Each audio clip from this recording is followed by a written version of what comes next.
कंकाल का रहस्य। चौरा गांव के खेतों में इन दिनों खुदाई का काम चल रहा था। असल में इसी गांव से होकर एक अच्छी सड़क गुजरनी थी, इसलिए यहाँ खुदाई शुरू की गई थी। अचानक एक दिन खुदाई करने वाली मशीन से कुछ टकराता है। बाद में जब खोजबीन की जाती है तो वहाँ से दो कंकाल मिलते हैं। पुलिस गांव के लोगों से पूछताछ शुरू करती है। आप लोगों को क्या लगता है ये किसके कंकाल हो सकते हैं? अरे साहब, हमें क्या पता ये किसके कंकाल है, आप ही लोग पता लगाइए। हम लोग तो बहुत ज्यादा डरे हुए हैं। हाँ, हमारी फॉरेंसिक टीम अभी आ रही है। ये बताओ कि इस गांव के रहने वाला कोई जोड़ा गायब तो नहीं ना? क्योंकि शुरुआती जांच में तो ये बात सामने आ रही है कि एक कंकाल किसी पुरुष का है तो एक किसी महिला का। साहब, हमें तो बहुत डर लग रहा है। ऐसे कंकाल मिलने का मतलब गांव के आसपास ही किसी की हत्या हुई है या फिर किसी को जलाकर मार डाला गया है। हाँ साहब, हम अपने परिवार को लेकर बहुत ही ज्यादा परेशान हैं।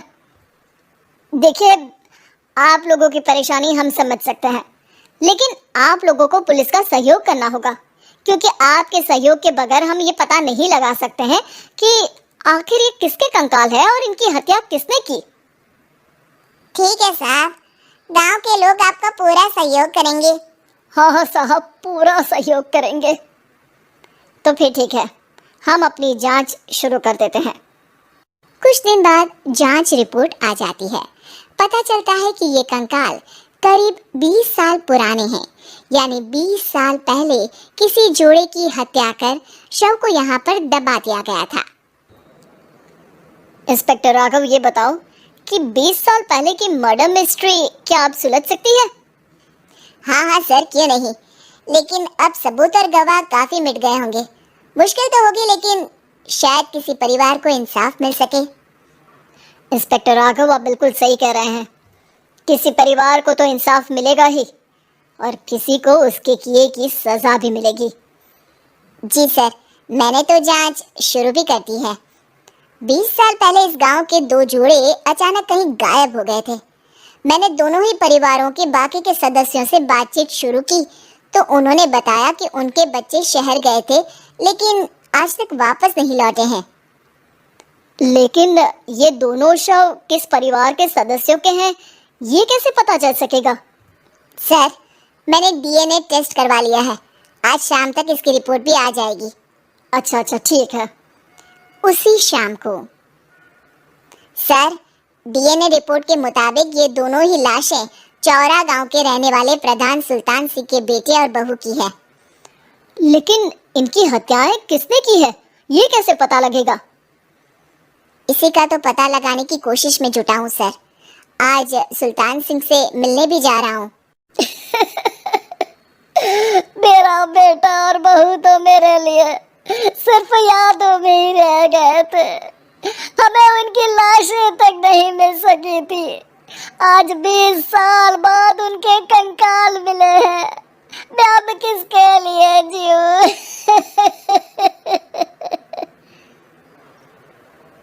लेकिन सर, क्या आपकी किसी से कोई दुश्मनी थी?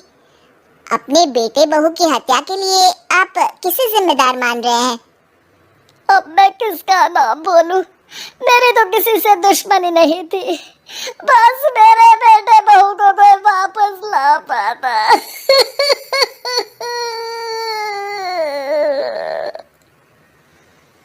इसके बाद सुल्तान सिंह फूट फूट कर रोना शुरू कर देते हैं। सर, अब आप इनका अंतिम संस्कार करवा सकते हैं। कम से कम इनका शरीर ना सही, इनका कंकाल तो आपको मिला है। लेकिन हाँ, अगर आपको कुछ भी याद आए तो जरूर बताइएगा। मेरी तो बेटा अब उम्र हो गई है, लेकिन मेरे बेटे और बहू के हत्यारों का जरूर पता लगाइएगा, क्योंकि जब तक हत्यारे पकड़े नहीं जाएंगे मेरा मन नहीं मानेगा। सर, हमारी पूरी कोशिश रहेगी हत्यारे को पकड़ने की। लेकिन एक बात बताइए, उस वक्त आपको किस पर शक गया था? उस वक्त मेरे एक ड्राइवर को पकड़ा गया था, लेकिन सबूतों के अभाव में उसे छोड़ दिया गया था। अच्छा, और ड्राइवर पर कैसे शक हुआ था? क्योंकि उस दिन ड्राइवर छुट्टी पर था। उस समय लेकिन लाश क्यों नहीं मिल सकी थी? उस वक्त पुलिस ने बहुत कोशिश की थी, लेकिन दोनों की डेड बॉडी नहीं मिल सकी थी। ठीक है, हमारी तफ्तीश चल रही है, मैं फिर आऊंगा।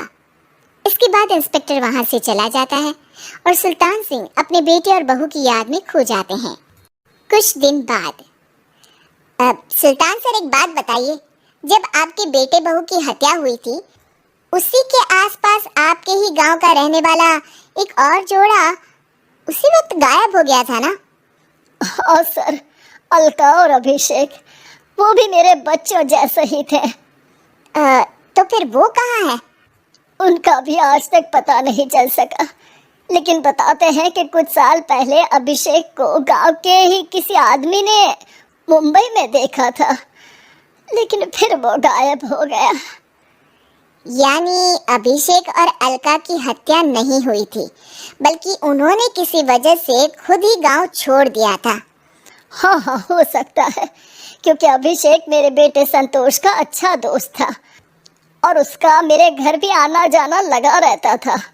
हो सकता है कि उसने मेरे बेटे और बहू के बारे में सुन लिया हो और ये गांव छोड़ दिया हो सकता है। उनके परिवार का कोई अब नहीं रहता क्या इस गांव में? अब तो कोई नहीं रहता। एक चाचा थे, लेकिन उन्होंने भी अपना पुश्तैनी मकान बेच दिया है। वो भी अब कहीं शहर में ही बस गए हैं। ओह, अभिषेक और अलका के बारे में भी पता लगाना होगा। हो सकता है कि वही इस हत्या के बारे में कुछ बता सके। हो तो सकता है, लेकिन वो बेचारे तो खुद ही वक्त के मारे थे, वो क्या बताएंगे। फिर भी सर, जब केस दोबारा खुला है तो जांच तो करनी ही पड़ेगी, और इस बार तो लाशें भी बरामद हुई है। कुछ दिन तक लगातार तफ्तीश चलती रही। एक दिन थाने से सुल्तान सिंह को फोन आता है। हाँ, कौन बोल रहा है? सर, मैं कांस्टेबल तुलाराम बोल रहा हूँ थाने से। आपको थाने आना पड़ेगा। थाने? लेकिन क्यों? सर, किसी की पहचान करवानी है। अच्छा ठीक है, मैं दोपहर तक पहुंचता हूँ। सुल्तान सिंह दोपहर में थाने पहुंचता है। कई पुलिस के अधिकारी वहां मौजूद रहते हैं।